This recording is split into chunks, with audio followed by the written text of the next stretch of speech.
하나님의 일이 무엇인지, 그리고 이 하나님의 일을 어떻게 할 수 있는지 이런 내용들을 이 본문을 통해서 우리가 함께 한번 살펴보도록 하겠습니다. 22절에 이제 베드로가 이야기를 하죠. 주여 그리 마옵소서 이 일이 결코 저에게 미치지 아니하리이다. 이렇게 이야기하는데 이 22절의 배경이 21절에 있습니다. 이제 베드로가 무엇을 맡고 있는 겁니까? 21절에 보면은 예수님께서 이제 이 말씀을 하시죠.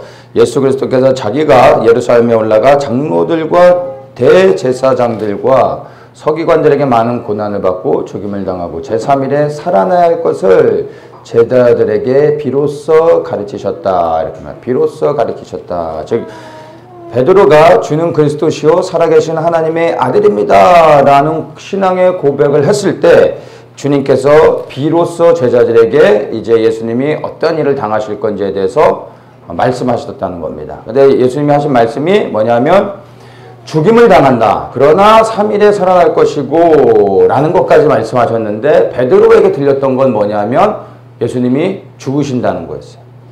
살아나신다는 것은 베드로에게는 들리지 않았습니다. 왜냐하면 다시 살아난다는 게 우리라도 그렇겠죠. 뭐 그게 귀에 들어오겠습니까? 돌아가시는 것만 들리지 다시 살아난다는 게 귀에 들어오지 않았던 겁니다. 그래서 베드로가 예수님을 너무나 사랑했던 뜨거운 사람이었죠. 그래서 결코 예수님 죽으시면 안 됩니다. 그런 일이 일어날 수는 없습니다. 제가 지켜드리겠습니다. 뭐 이런 의미였던 거였습니다. 멋있는 사람이죠.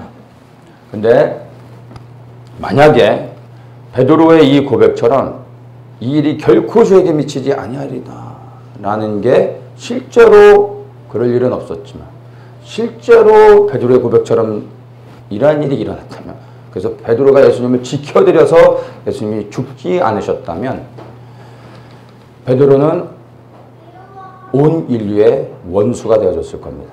그렇죠? 끔찍한 일이 일어날 뻔했습니다. 다행히 베드로의 뜻대로 되지 않고 주님의 뜻대로 되어졌습니다. 그 베드로는 예수님을 너무나 사랑해서 정말 마음의 중심에 이런 고백을 했지만, 그러나 사실 그것은 아버지의 뜻도 아니고 주님이 원하시는 것도 아니었습니다. 우리도 예수님을 사랑하기 때문에 예수님을 위해서 베드로와 같은 고백을 종종 할 수 있습니다. 그런데 그것이 사실은 주님의 뜻을 대적하는 게 되어질 수 있다는 겁니다.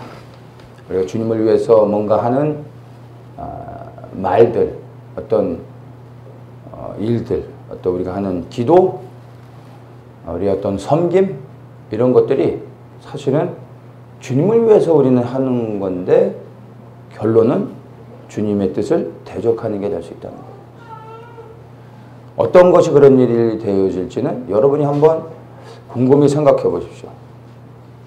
어떤 가정을 해보는 게 아니라 여러분의 지나온 삶 속에 여러분이 주님을 위해 했던 고백들, 섬김들, 그 수고와 헌신들을 되돌아보라는 겁니다.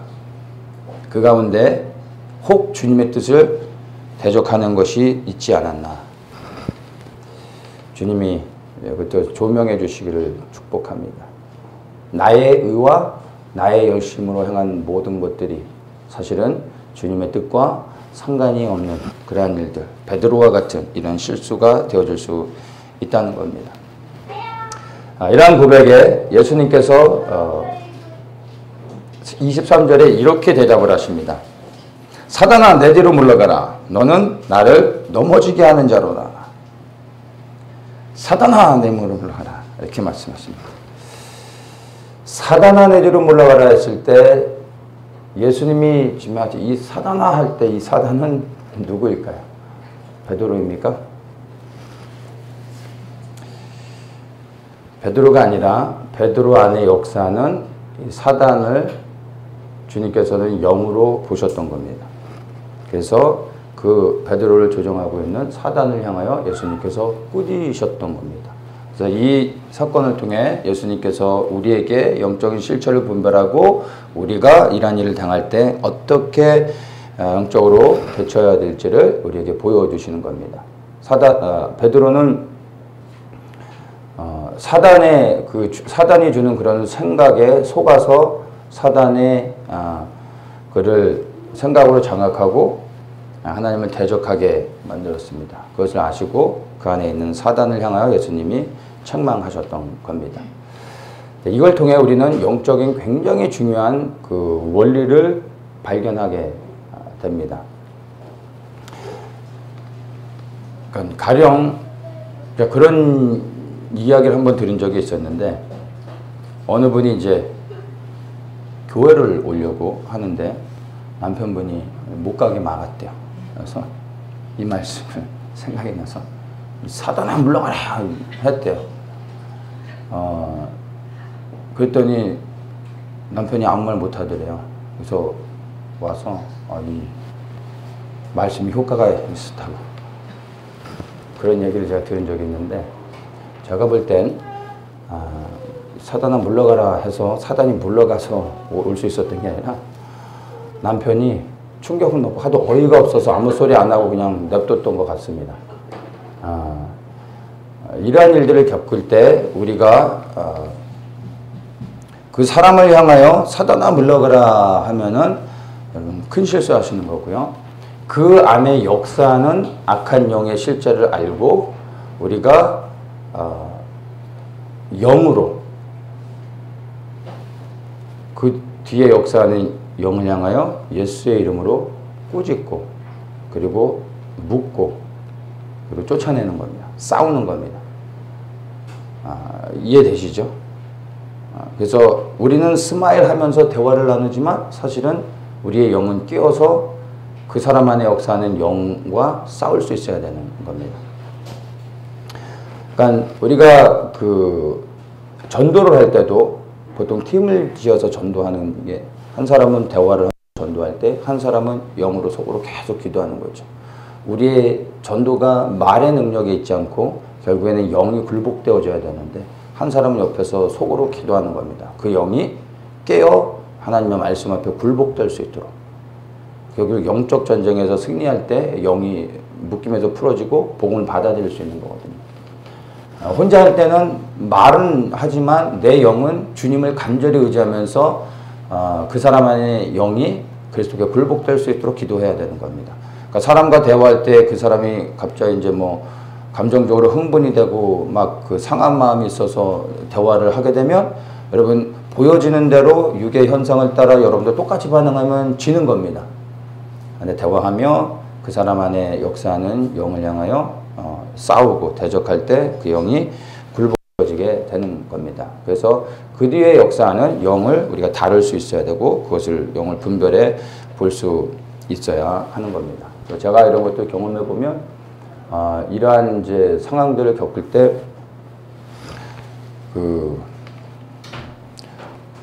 이 논쟁을 하거나 그리고 말로써 싸워서 이기려고 하면 상황은 더 복잡해집니다. 말을 적게 하고 그리고 속으로 계속 기도하고 그리고 들어주고 하는 것이 더 좋은 결과를 맺게 됩니다.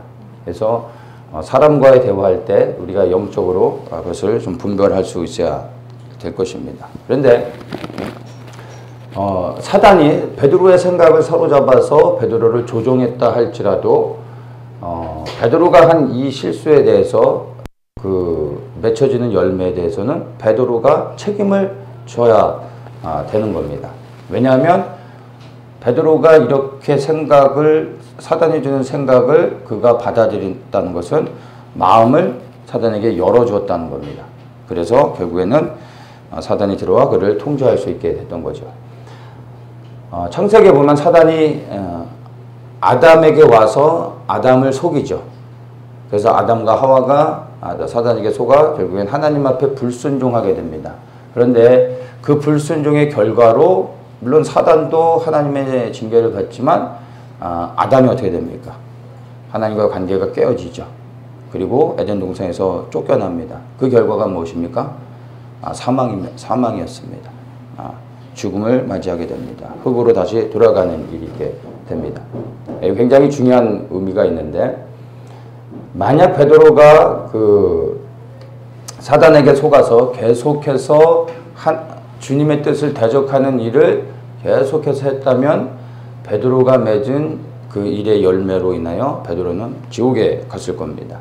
그래서 우리가 죄와 죄인은 구분해서 영적으로 이해하는 게 중요하지만, 그러나 어떤 사람이 그 죄를 지었을 때는 그 죄를 지은 이 죄를 지은 사람이 그것에 대한 책임이 있는 겁니다. 그래서 우리가 영으로 이러한 것들을 구분해서 분별하고 이해를 해야 되겠지만, 그러나 죄를 지은 그 죄인이 그 죄에 대해서 책임을 져야 된다는 것을 우리가 기억해야 될 겁니다. 자, 그러면서 예수님께서 이어서 말씀하시기를 내가 하나님의 일을 생각지 아니하고 도리어 사람의 일을 생각하는도다. 하나님의 일과 사람의 일을 같이 이제 언급하시면서 말씀하십니다. 그러니까 즉 베드로가 했던 것은 하나님의 일이 아니라, 베드로는 그것이 하나님의 일이라 생각하였지만 실상은 예수님 뭘 말씀하십니까? 그것은 사람의 일이었다라고 말씀하시는 거죠. 우리가 행하는 많은 일들 가운데 하나님의 일이라 생각하고 했는데 실상은 베드로와 같이 사람의 일인 경우가 있다는 겁니다. 우리의 삶의 그 지나온 과거들 가운데 분명히 이러한 것들이 아마 수없이 많이 있었을 겁니다. 나는 하나님의 일이라 했는데 돌아보면 사실은 그게 사람의 일이었다는 겁니다. 우리가 교회 일을 한다고 해서 그게 다 하나님의 일이 절대 아닙니다. 우리가 주님을 위해서 무엇을 한다고 해서 그것이 다 하나님의 일은 아니라는 겁니다. 그렇다면 무엇이 하나님의 일일까요? 이것을 아는 게 너무 중요하죠. 요한복음 6장 29절에 이렇게 말합니다. 하나님의 보내신 자를 믿는 것이 하나님의 일이니라. 하나님의 보내신 자 누구죠? 예수 그리스도. 예수님을 믿는 게 하나님의 일이라고 말하고 있습니다. 예수님을 믿는 것. 예수님을 믿는다는 게 무엇입니까? 베드로가 했던 고백처럼 주는 그리스도시요 살아계신 하나님의 아들입니다. 예수님이 나의 구원자이시며 또한 예수님이 나의 주인이십니다. 라는 고백. 이게 우리 믿음의 고백이지 않습니까? 예. 예수님을 믿는 게 하나님의 일입니다. 그런데 믿음은 신앙의 고백이죠. 그러나 믿음은 신앙의 고백으로 끝나지 않습니다. 믿음의 열매는 무엇입니까? 믿음의 열매는 순종입니다.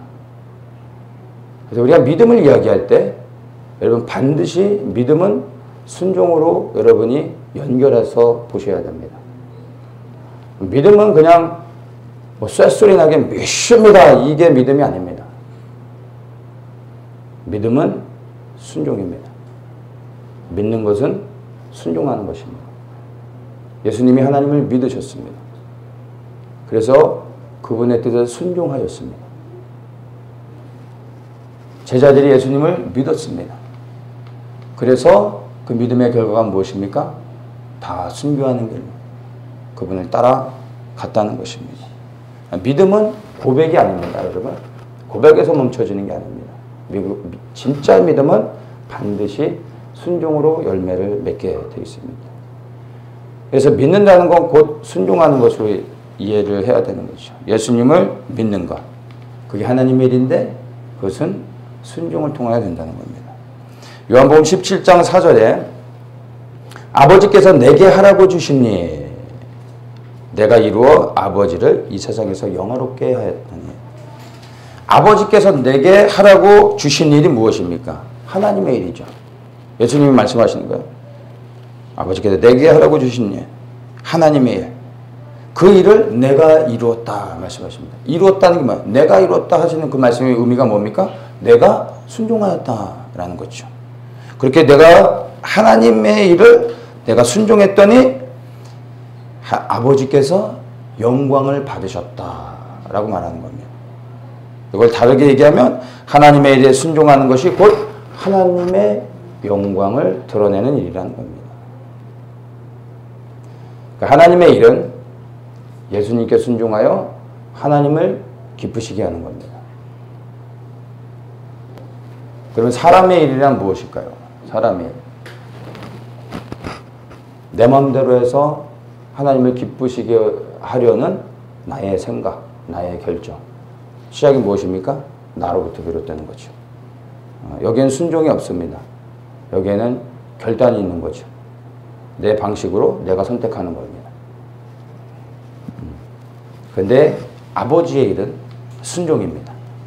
순종을 통해서 되어지는 겁니다. 그래서 이 하나님의 일이라는 것은 여러분 복잡하거나 이거를 연구를 많이 해야지 깨달아 알 수 있는 게 전혀 아닙니다. 그냥 예수님께 순종하는 것이 아버지의 일, 하나님의 일이라는 겁니다. 그러면 여러분이 정말 하나님의 일을 하고 싶다면 순종하면 되는 겁니다. 내가 지금까지 하나님의 일을 해왔는가라고 다시 한번 돌아볼 때 무엇으로 여러분이 보면 되겠습니까? 내가 그동안 순종해왔는가라는 걸 보시면 되는 겁니다. 얼마나 많은 일을 했는가, 얼마나 많은 사람들에게 인정을 받았는가로 보지 말고 내가 한 모든 일들이 하나님이 명하신 것이며 내가 그것에 순종한 것이었는가. 내가 원해서 내가 이렇게 하겠습니다 해서 한 것과 주님이 하라고 해서 네 알겠습니다 하고 하는 것은 전혀 다른 겁니다. 순종했는가를 보시면 됩니다. 팁을 하나 드리면 여러분 순종을 해야 되는데 순종해야 된다는 건 다 아는데 순종의 시작이 있습니다. 순종은 그냥 우리는 알겠습니다 하고 하는 걸로 생각하는데 그렇지 않습니다. 순종의 시작이 있습니다. 순종의 첫 시작은 팁을 드리는 겁니다. 순종은 듣는 것에서부터 시작됩니다. 우리는 순종하면 액션으로 생각하죠. 행하는 것. 순종의 시작은 듣는 겁니다. 들어야 됩니다.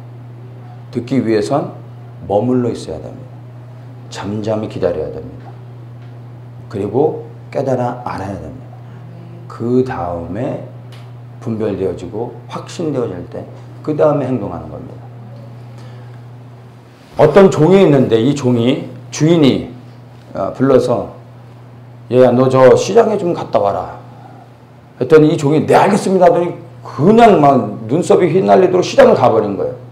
시장에 딱 왔는데 내가 시장을 왜 왔지? 뭐 시장에 뭘 사오라고 할 것 같은데 그냥 시장에 좀 가보라는 말이 떨어질 게 왔으니까 뭘 해야 될지 모르니까 다시 이제 주인한테 막 집으로 달려간 거예요. 그랬더니 이제 주인이 야 생선 가게 좀 갔다 와라 했더니 네 알겠습니다 하더니 생선 가게로 다시 막 한 거예요. 했더니 생선 가게 앞에 갔더니 생선의 종류가 수도 없이 많잖아요. 생선을 사긴 사야 되겠는데 뭘 사와야 되는지 모르잖아요. 아무거나 사갈 수는 없고 다시 가는 겁니다. 했더니 주인이 고등어 2마리 사와라 그래서 이제 가는 겁니다. 그 종이 순종한 종입니까? 아니죠. 기다려야 됩니다. 주인이 말씀하실 때까지. 그리고 그 주인이 무엇을 원하신지를 온전히 알 때까지 인내하며 기다려야 됩니다. 근데 인내하며 기다리기 위해서는요, 주인을 신뢰해야 됩니다. 주인을 신뢰하지 못하면 그 주인을 온전히 확신하며 믿지 못하면 기다리지 못하는 겁니다. 그래서 우리가 믿음으로 순종하기 위해서는 주님과의 그 신뢰, 이게 너무나 중요합니다. 이게 돼 있어야 온전한 순종을 할 수 있는 겁니다. 그렇게 순종하시길 축복합니다. 나는 하나님의 일을 하고 있는가? 아니면 사람의 일을 하고 있는가? 여러분 한번 돌아보십시오. 여러분들 이 눈앞에 여러분의 과거에 주님께 섬겼던 모든 그 순간들이 그냥 필름처럼 샥 지나가서 여러분이 그것을 분별할 수 있으면 좋겠습니다. 순종하고 있는가? 순종하지 않고 있는가를 통해 내가 하나님의 일을 하고 있는가? 사람의 일을 하고 있는가? 알 수 있는 겁니다. 24절에 주님이 이렇게 말씀하십니다. 아무든지 나를 따라오려거든 자기를 부인하고 자기 십자가를 지고 나를 쫓을 것이니라. 하나님의 일을 하기 위해서는 어떻게 준비되어져야 되는지, 무엇을 갖춰야 되는지를 말씀해 주시는 겁니다. 나를 따라오는 것. 나를 따라오는 게 뭡니까? 예수님을 따라가는 게 곧 하나님의 일을 하는 거잖아요.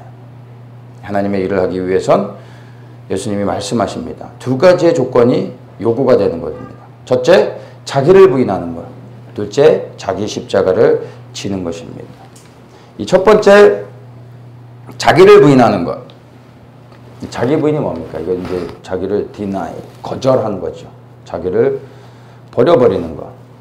이게 곧 내 자아가 죽는 것을 의미하는 것이죠. 다 아는 부분이죠. 예수님을 따라가기 위해서, 하나님의 일을 하기 위해서는요, 첫 번째 요구되어지는 게 내가 죽어야 된다는 겁니다. 내 자아가 죽어야지만, 그래야 주님이 내 안에서 통치하실 수 있는 겁니다. 내 자아가 죽지 않으면 내 안에 있는 성령님과 끊임없이 충돌하게 됩니다. 어떨 때는 성령이 이기기도 하지만 이기는 게 아니라 내가 지는 거죠.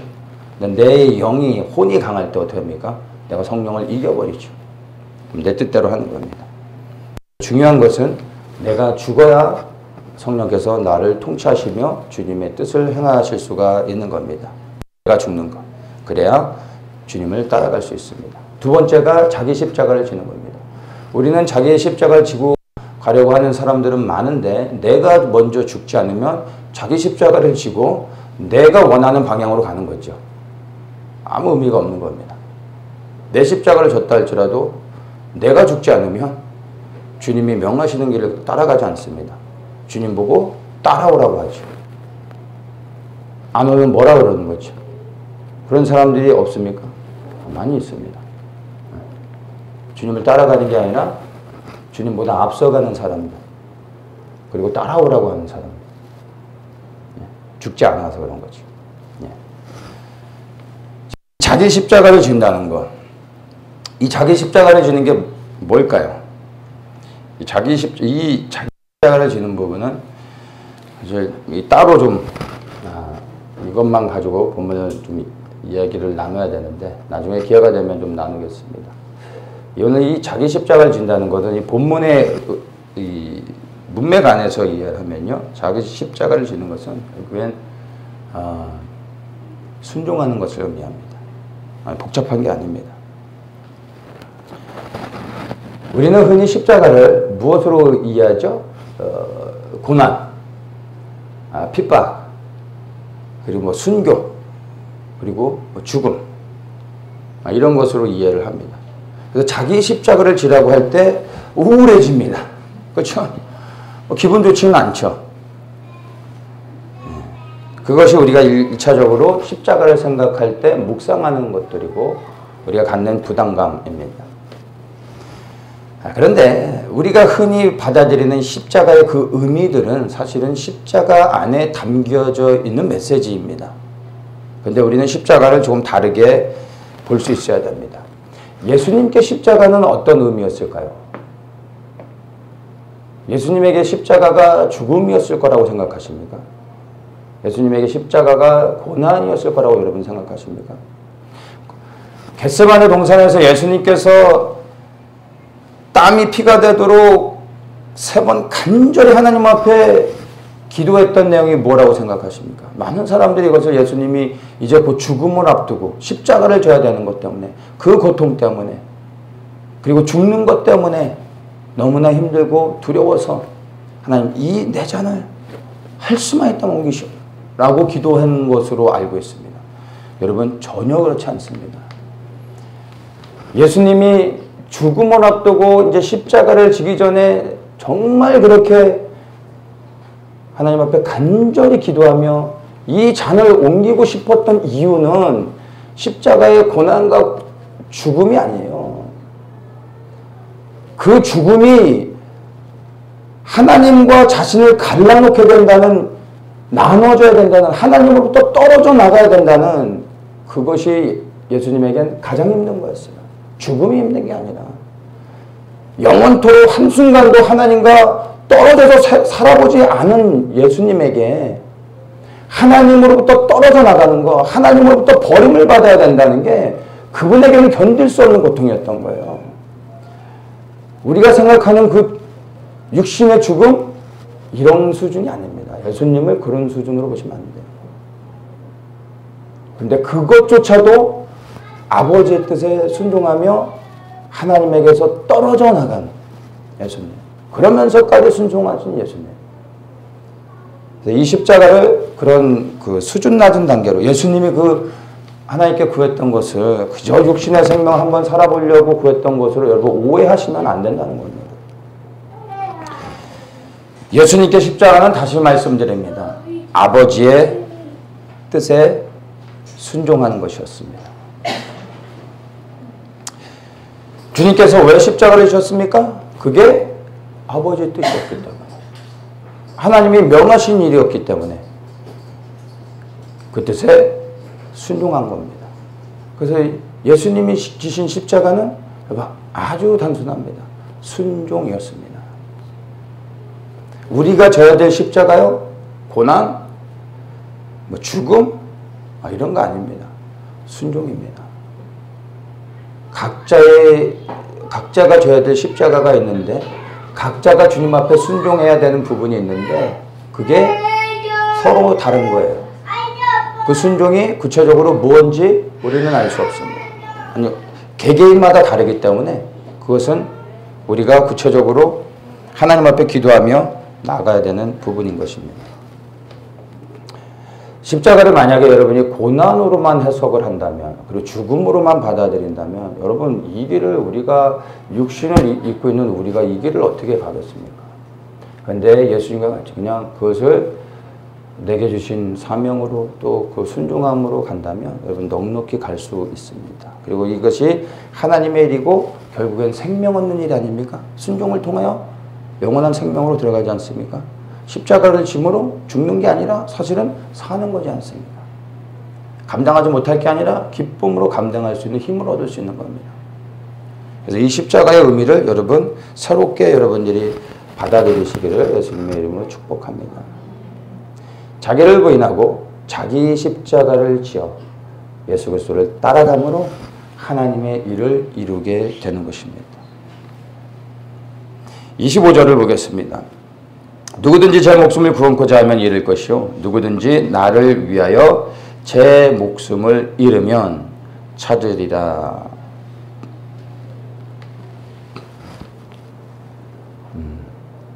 이 말을 조금 제가 좀 번역을 좀 하면 새롭게 자기 자신을 위해 살면 죽는다는 것을 말합니다.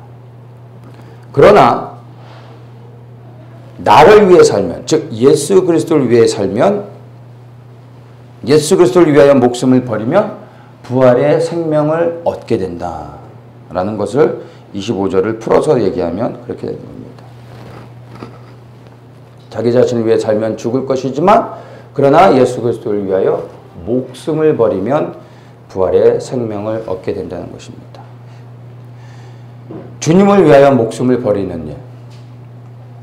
이게 무슨 일입니까? 주님을 위해 목숨을 버리는 일. 하나님의 일. 그 하나님의 일은 순종함으로 되어지는 것이죠. 이렇게 순종할 때 부활의 생명을 얻게 된다는 것입니다.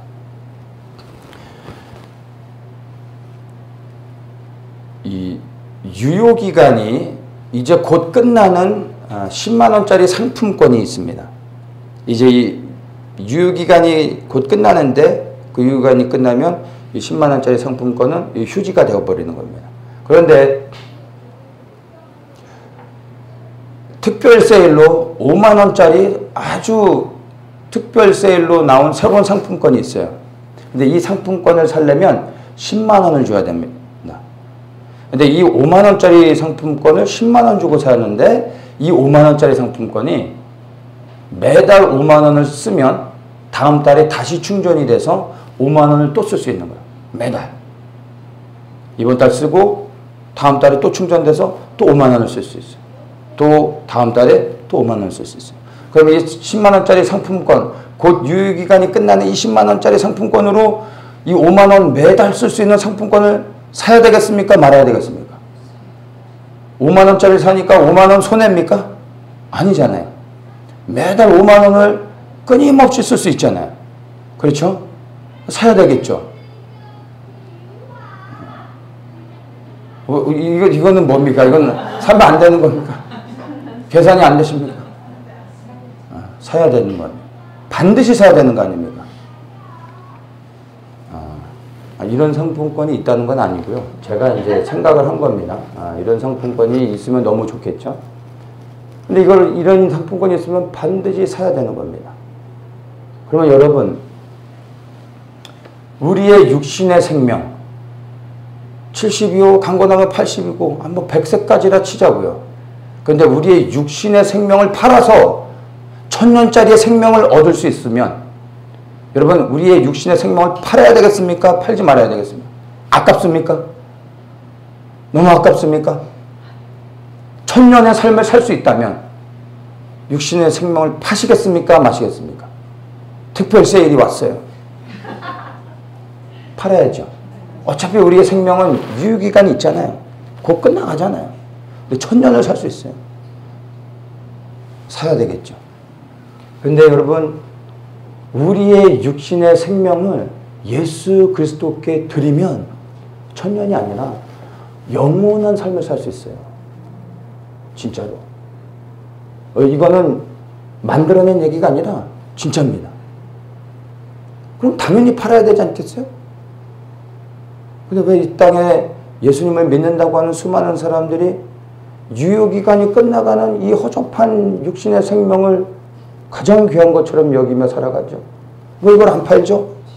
예수 그리스도를 통하여 영원한 생명을 얻을 수 있도록 특별 세일이 우리에게 있잖아요. 근데 왜 안 팔죠? 파셨습니까? 아직 안 파셨습니까? 이 특별 세일이 아직 모르십니까?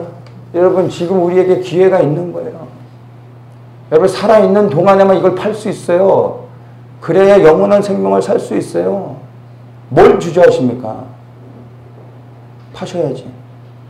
영원한 생명을 얻으셔야죠. 절대 손해보는 거 아닙니다. 우리가 살아가는 동안에만 여러분 혜택 얻을 수 있는 너무나 좋은 바겐 세일입니다.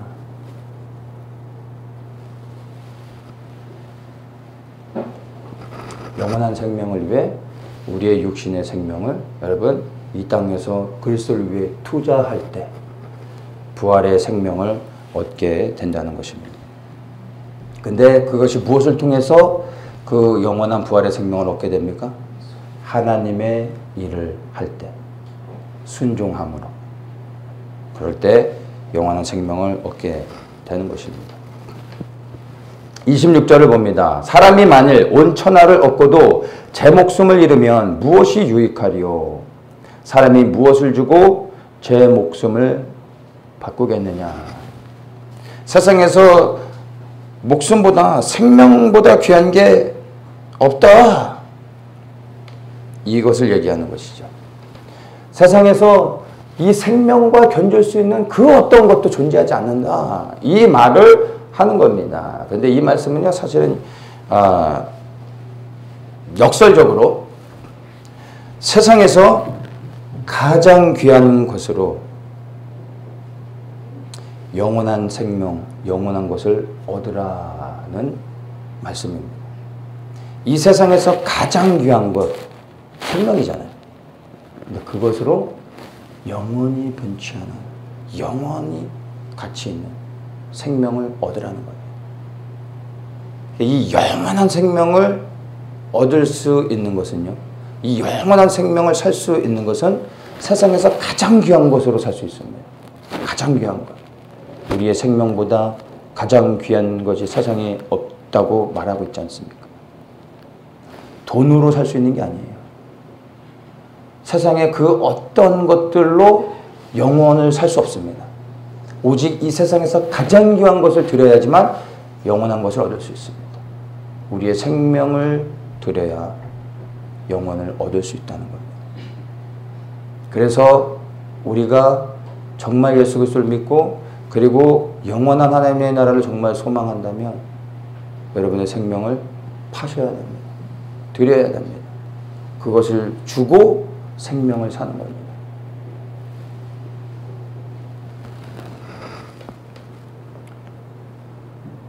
(27절을) 보겠습니다. 인자가 아버지의 영광으로 그 천사들과 함께 오리니 그때 각 사람의 행한 대로 갚으리라. 이 마태복음 16장 27절의 말씀은 여러분 너무 중요한 말씀입니다.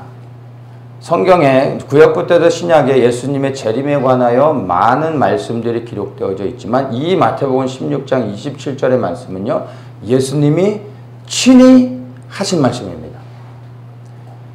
예수 그리스도의 재림에 대하여 예수님이 친히 하신 말씀 가운데 가장 분명하게 예수님이 언급하신 내용입니다.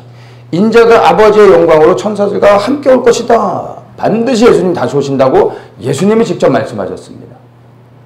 그때 각 사람의 행한 대로 갚을 것이다. 무엇입니까? 심판하시겠다는 겁니다. 예수님의 재림은 무엇을 위한 겁니까? 심판을 위한 것이라고 예수님이 말씀하고 계신 겁니다. 예수님의 초림은 무엇이었습니까? 우리를 구원하기 위해, 죄와 사망의 권세에서 우리를 자유케 하기 위해 예수님이 오셨습니다. 그리고 십자가를 지셨습니다. 우리를 자유케 해주셨습니다.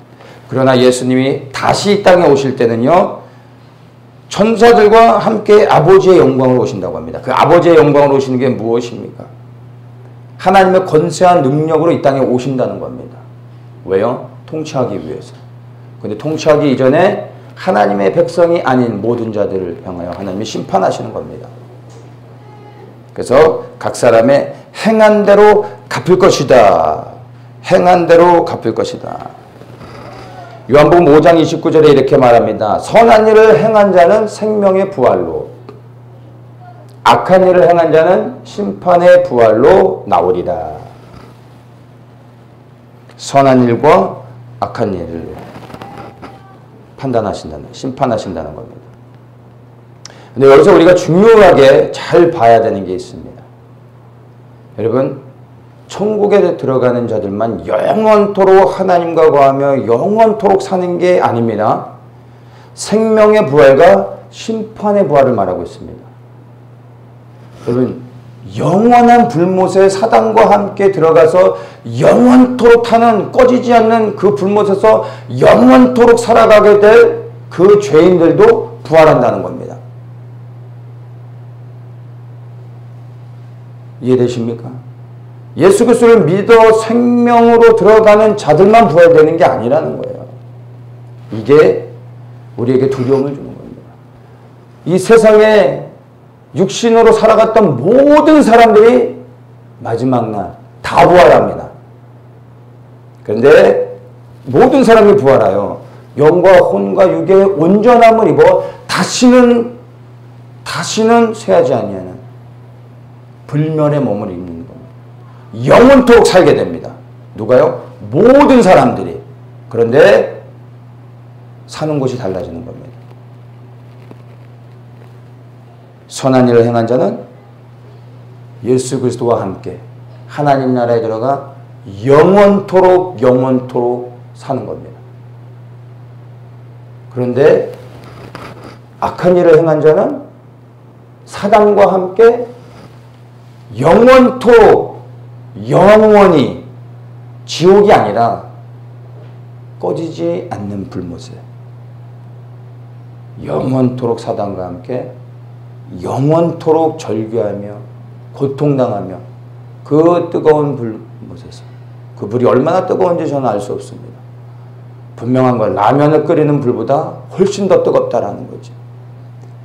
차라리 불에 타 잠시 고통을 당하지만 사라져버리면 좋겠는데 죽지 않는다는 겁니다.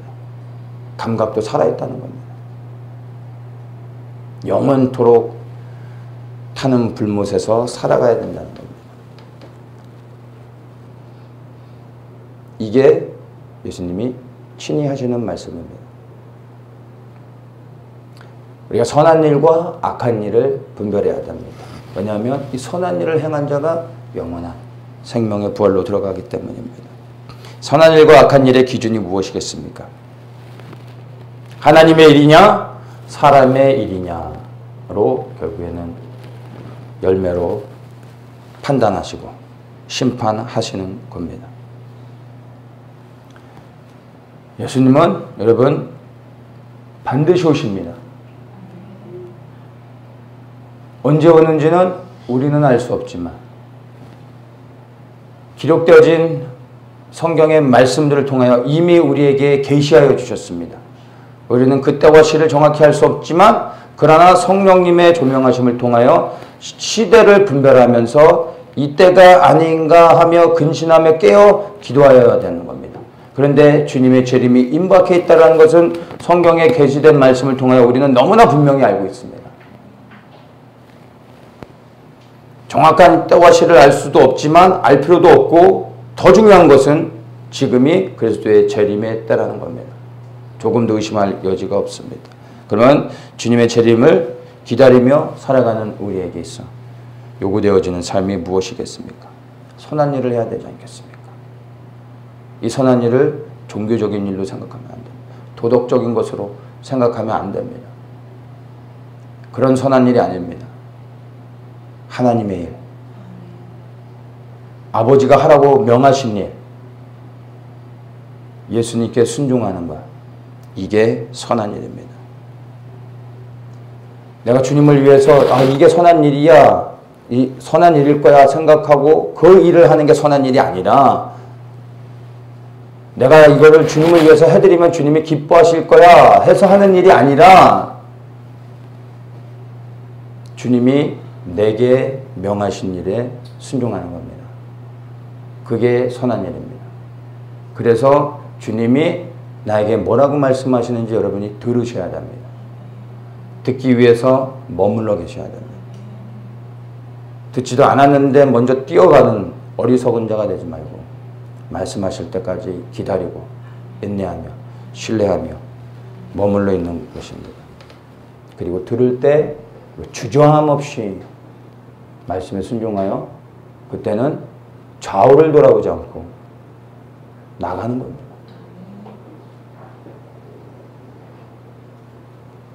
하나님의 일을 하며 주님의 재림을 두렵고 떨린 가운데 기다리시는 우리 모든 더처치의 성도들 되시길 예수님의 이름으로 축복합니다. 아멘. 주님 그렇습니다. 우리가 주의 다시 오심을 우리 심장으로 깨닫고 믿으며 두려운 가운데 섭니다. 그리고 주의 재림을 사모하는 우리가 무엇을 해야 되는지 다시 한번 말씀을 통하여 깨닫습니다. 하나님의 일을 하며 주의 재림을 기다릴 수 있는 저희들 되게 하시옵소서. 우리의 시선은 고개를 들고 하늘을 바라보지만 우리의 손과 발은 부지런히 우리에게 명하신 그 자리로 나아가며 지켜낼 수 있게 하여 주시옵소서. 그렇게 결단하는 사랑하는 모든 성도들의 삶 위에 주님 기름 부어 주시옵소서. 끝까지 주님께 순종하며 그 자리를 지켜내는 하나님의 사람들 되게 하시옵소서. 예수님의 이름으로 기도합니다.